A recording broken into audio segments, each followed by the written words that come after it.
Ինձ համար ասեմ ձեզ, որ զարմանալի էր Սամվել Կարապետյանի այդ հայտարարությունը, երբ ես տեսա, շատ զարմացա ու ինձ մոտ հարց առաջացավ, այսինքն ուրեմն ընդդիմությունը ունի այնքան ժամանակ, որ մյուս ընդդիմադիրների հետ կապված նման հայտարարություններ անի, մանավանդ քաղաքական այնպիսի ուժի, որը անցողիկ է արդեն ու հաղթահարում է այդ շեմը։ Իմ մոտ հարց առաջացավ, ինչու է Սամվել Կարապետյանը այդպիսի հայտարարություն անում, չէ՞ որ այդ հայտարարությունը վնասում է քաղաքական ուժին։ Այսինքն Սամվել Կարապետյանը չի ուզում, որ մեր քաղաքական ուժը անցնի պարլամենտ, այն պայմաններում, երբ որ մենք հաղթահարում ենք այդ շեմը։ Ես օրինակ ուզում եմ, որ բոլոր իրական ընդդիմադիրները որքան շատ անցնեն պարլամենտ, որքան շատ ձայներ հավաքեն, այդքան լավ, որովհետև դա մեր պետության համար է։ Եվ այս պայմաններում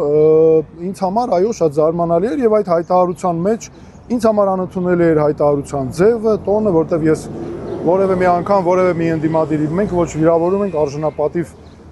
միշտ պահում ենք այդ արժանապատվության ընդհանրապես վերաբերմունքը ու այնտեղ ինձ մի հայտարարություն նաև այսպես իմ ուշադրությունը գրավեց բևեռների մասին, նշվեց 4 բևեռի մասին։ Ես եթե բևեռ հասկացությունը նայում ենք ֆիզիկայի տեսանկյունից, մագնիսը ունի 2 բևեռ, երկրագունդը ունի 2 բևեռ,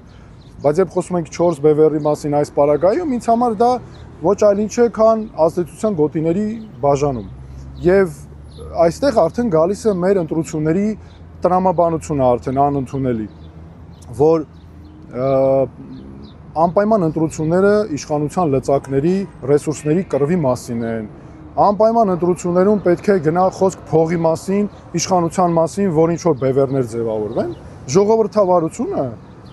ոչ ռեսուրսների կռվի մասին է, ոչ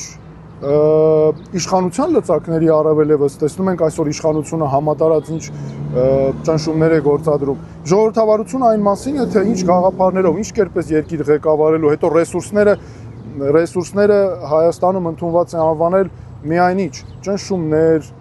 չգիտեմ, գումարներ, իշխանություն եւ այլն, բայց ռեսուրսները նաեւ մարդկային կապիտալ է, ռեսուրս է պրոֆեսիոնալիզմը։ Եվ ինձ համար օրինակ, ես կարծում եմ, ինձ համար ամենակարևորը Հայաստանի բևեռը առաջ տանելն է եւ այս ընտրությունները մեր պետականության համար ընտրություններ են։ Մենք պետքա տրամաբանությունը փոխենք եւ այս ընտրություններում պետքա հաղթի մեր պետականությունը։ Մենք հայոց պետականության պահպանման այն ամենաեզրագծին ենք, որ պետք է այստեղից շեղենք եւ դրա համար ես օրինակ այս ընթացքում, երբ սկսվեց քարոզարշավը, այդ սոլիդարությունը պահել եմ, որևէ մեկի երբեք որևէ ընդդիմադիր ուժի չենք այսպես փորձել ձայները հաշվել, քննադատել։